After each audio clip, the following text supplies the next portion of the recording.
I've been trying to keep things light here in Shark Uppercut Land, but sometimes a position like the one I hold demands you ask the hard questions, the ones that will immediately get half of your viewers to leave out of spite, but you still press on anyway. Questions like, hey, what's your favorite Weird Al polka medley? There are better ways to approach this, with a critical eye or statistical data to back you up, but man, that just seems like the wrong way to approach Al's masterworks. Just pure feels, just pure favorites. What hits me and what doesn't. One word of warning. If you don't like Weird Al's polka medleys, get out. You ain't wanna hear, partner. Nah, I'm kidding. Even if you have no taste, you are welcome to stay. Ladies, gentlemen, and all the other wonderful people under the sun, join me while I put my opinions on the internet with no remorse whatsoever. I thought it might be fun to compare my personal list with how well the songs from each medley performed on the Billboard Hot 100, and how they compare to the list Will Hines did for Vulture in 2015 using fuzzy stats to scientifically rank each medley. I also want to compare them to what you think, so I'm going to need to see some opinions in the comments. Make me think about some of these in a new light, I fucking dare ya. Now if you'll excuse me, I've got to groove out to the intro. Call me Shark Uppercut, I'm Shark Uppercut. Call me Shark Uppercut, only Shark Uppercut. My name is Shark Uppercut, please Shark Uppercut. Call me Shark Uppercut, only Shark Uppercut. I don't want to waste much time. I'm hungry to get right to the polkas. Number 13! The Hot Rocks polka from the UHF soundtrack 1982. I'm going to go out on my most controversial limb first thing and say that the main reason that this is my least favorite polka medley is because I really do not care for the Rolling Stones. In this medley, it's entirely populated by songs from a Rolling Stones greatest hits album called Hot Rocks. If you're into the Stones, you'll probably dig this a lot more than I do. I will say that the song suffers empirically from its lack of variety, but I'll give the Rolling Stonies some credit that I recognize most of the songs even though I've never actively tried to listen to their music. That's impressive. I can also really get behind the hoo-hoos from Sympathy of the Devil, and the accordion playing the Satisfaction riff. That rules. But Brown Sugar's glorification of slavery sounds even more gross and awkward coming from Al's lips than it did from Mick Jagger. Scarred old slaver knows he's doing alright. Hear him with the women just around midnight. Big blech. On the Billboard list, this medley came in 9th place, mostly tanked by a pair of songs that didn't chart, and it was 11th on Vulture's list, with Will Hines theorizing that critically acclaimed songs may not translate as well as goofy pop tunes. That takes us to number 12, Polka Party, from the album of the same name, 1986. This is the medley I'm least familiar with. Most of these things are ingrained in my brain from decades of listens, and I'm as likely to get Al's versions of most of these songs he's polka-fied to pop into my head as the real ones. Polka Party feels forced and foreign to me. It's just sort of there, disjointed and lacking flow. Outside of Nasty Boys, nothing really popped for me here. Nasty!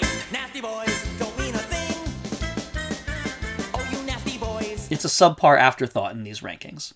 On the Billboard list, this medley hit 4th place due to a wealth of high-end top 10 hits, and it was 8th on Vulture's list, with little insight into why it placed as such outside of it being, quote, a great one, and a note that it's Al's first polka to serve as an accurate time capsule of its time. Not much to say here. How about number 11, Bohemian Polka from Alapalooza, 1993.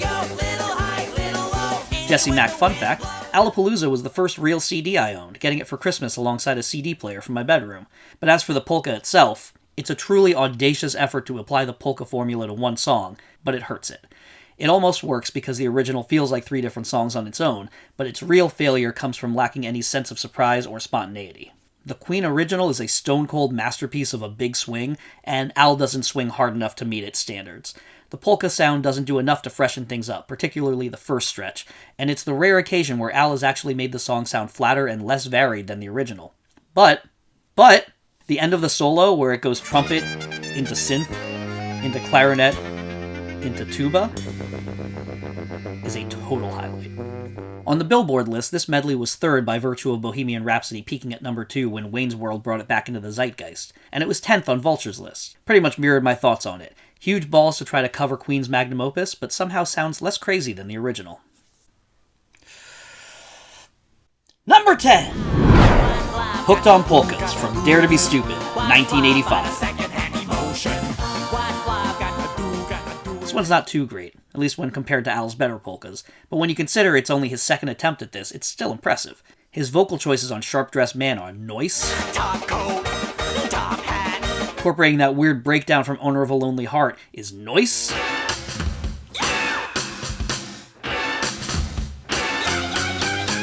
And the overt sound effects in Bang Your Head?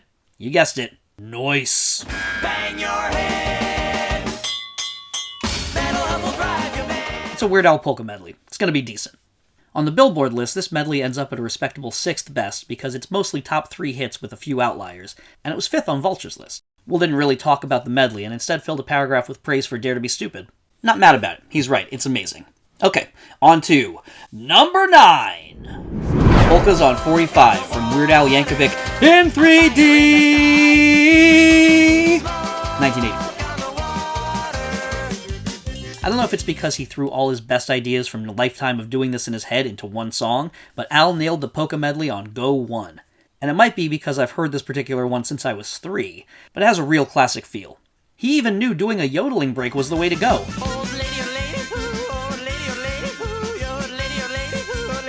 A genius, this guy. It's weird to hear such a variety, with songs spanning decades and some of the biggest songs of all time rubbing butts with songs like Jocko Homo that didn't even get radio play. Are we not men? We are Devo. Are we not men? Devo. If you ask me tomorrow, I'll probably give you something entirely different, but my favorite moments this time were the labored breathing in Every Breath You Take, Every breath you take. how hard the transition into My Generation goes, People try to put us down. and that Lawrence Welk break. Hell yeah. On the Billboard list, this is in the lower half at 8th because of the choice to include those smaller hits, and Vulture's list put it at dead last, which is 12th because the list was compiled before the Hamilton polka was released. The rationale behind the placement was it being a jumbled mess of a song selection that lacks the slickness of his future work, which is true, but I still love it. I also love number 8, Polka Your Eyes Out from Off the Deep End, 1992. When I was a kid, before I had figured out what kind of music I liked Weird Al. But this medley is interesting, because it's the first one to come out after I started to figure out what quote-unquote real music I liked. But while that makes it resonate better, most of the music I found myself liking was not the music in this medley. The hit and quit burst of Tom's Diner is a great bit. And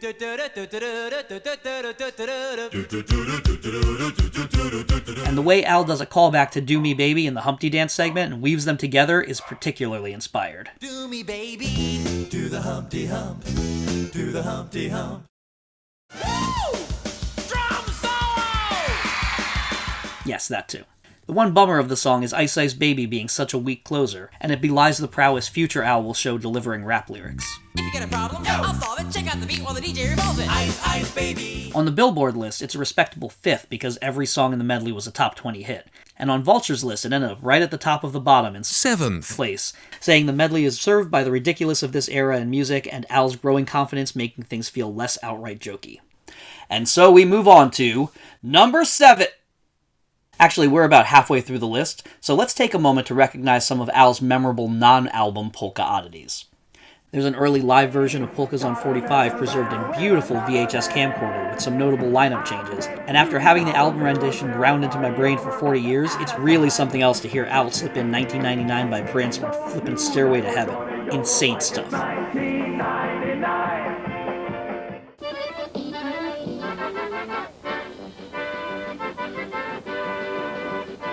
Then there's an extremely weird accordion medley of the 1986 Record of the Year Grammy nominees with Polka King Frankie Yankovic. Do you think we're related? No, absolutely not. And if you're a certain age, I am not, I was damn near 20 at the time, you may fondly remember Weird Al doing a Pokemon polka, a Pokemon, for Pokemon the Movie 2000. While we're cooled down and I've killed the momentum entirely, this seems like a good time for a quick ad break. Come back for the other half of the list!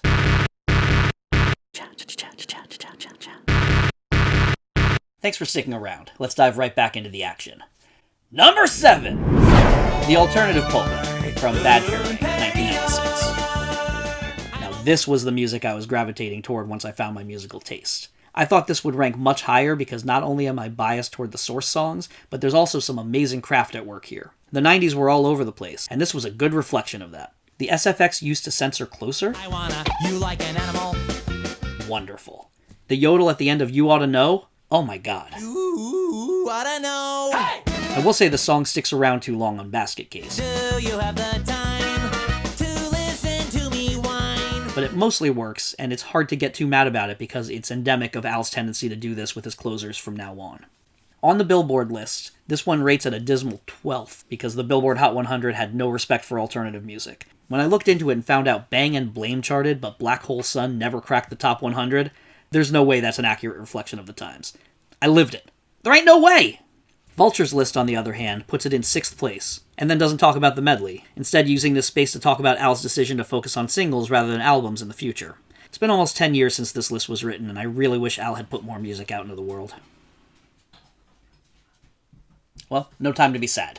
Number 6! Polka Power, from Running with Scissors, 1999. This is a tour de force of songs and vocal deliveries. It turns out late 90s pop was an even better fit for polka than mid-90s alt. The breakdown with Intergalactic is legend, one of the very best things Weird Al has ever done. Intergalactic, planetary, planetary, intergalactic, intergalactic, planetary, planetary, intergalactic. And then 1 minute later, the freaking Doot Doots from Semi-Charmed Life hit, and I'm in heaven. The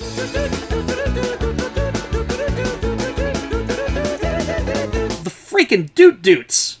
This song also has one of the best transitions, from Sex and Candy into Closing Time, a natural ending song that is escalated wonderfully. Yeah, mama, this surely is closing time. One last call for alcohol. On the Billboard list, this medley drops down to 11th for the same reason the alternative polka was in 12th. Alternative rock didn't chart relative to its cultural impact. And Vulture loved it, putting this one in 3rd place and comparing Al's continued refinement of his polka formula to Charles Schulz perfecting his Peanuts comic strip over 50 years.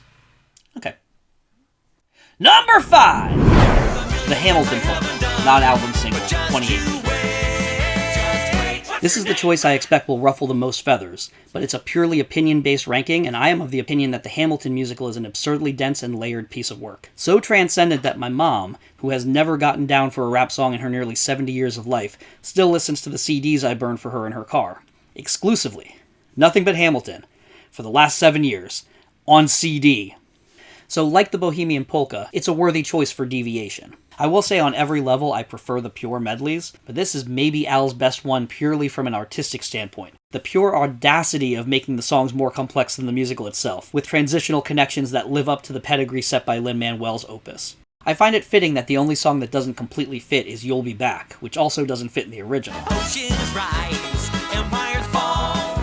But for how varied the musical is, everything else hangs together wonderfully, and nailing Daveed Diggs' lines faster and with harmonies is actually insane.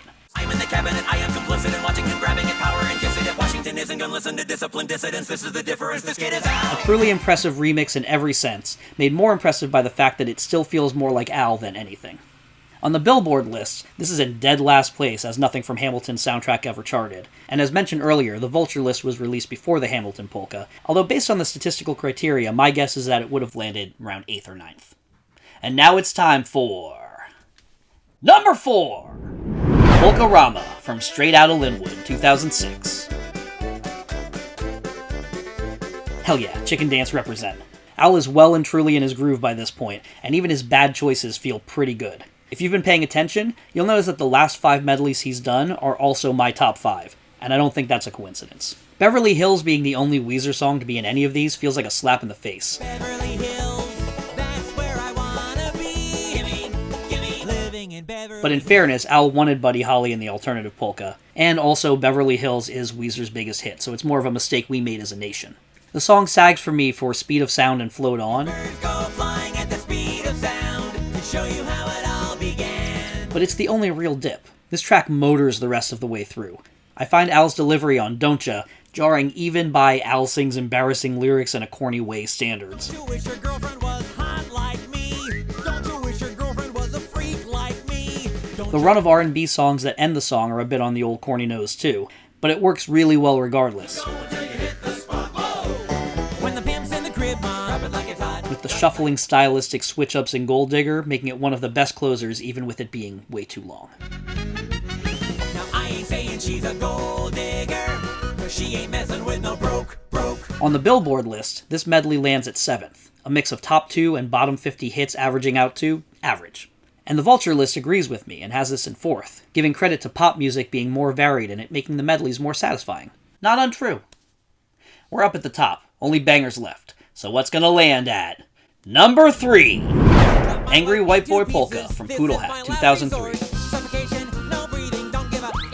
Al's silly vibe absolutely slays nu metal's glum, serious edginess. I find the second half of Chop Suey, and the in particular, to be inspired. Last Night is an absolute groove in a way that must have made the Strokes so jealous.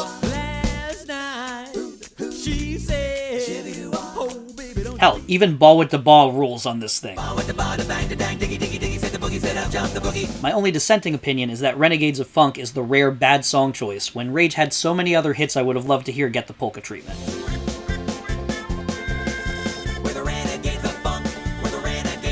But it's a quibble, and this is one of the very best. On the Billboard list, this one hits an unsurprising 10th place for exactly the reason you'd expect. The only song to even break the top 20 is Real Slim Shady, so the average chart placement is dismal. Vulture's list also didn't love this, placing it in 9th because the novelty of taking dudes down a peg didn't outweigh the blandness of dudes duding so hard. So now, the moment of truth. Only 2 medleys left, both from the 2010s. Here we go. Number 2. Now that's what I call polka, from Mandatory Fun, 2014. This is an even stronger than usual snapshot of music of its era. Wrecking Ball dominates almost the whole first minute, which is a bummer, but it swings back to the dumb sounds and best song ever, and transitions directly into Gangnam Style.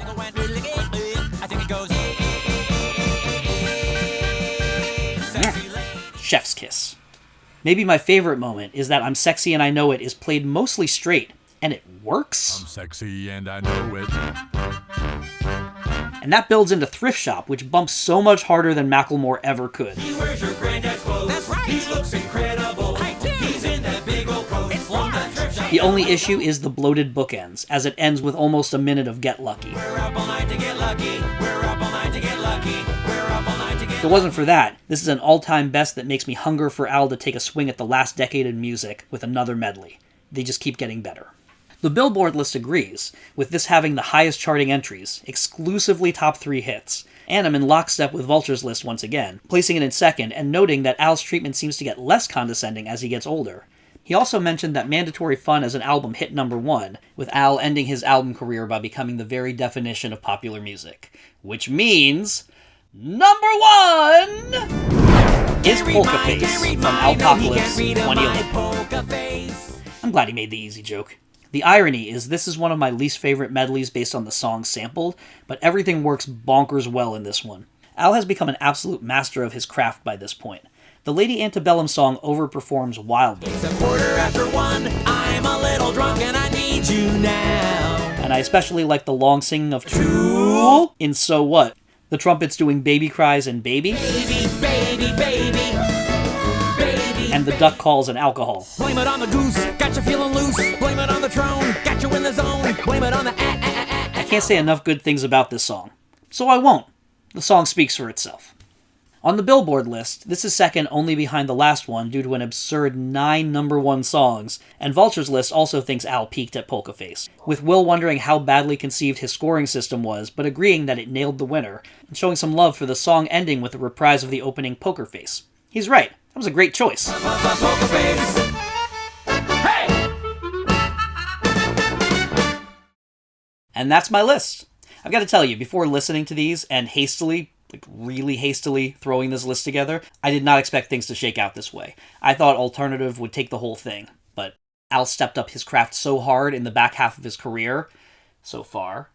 Please come back, Al, we need you. Your last pop medley had Wrecking Ball on it. You've been away for far too long. Take whatever time you need. We can wait. Anyway, he stepped it up so hard that the later medleys just steamrolled everything. And that's how you want it. Even if music's not how it used to be, Al makes it better. So thank you for all of these, Weird Alabaster. You've made the lives of multiple generations a little bit brighter.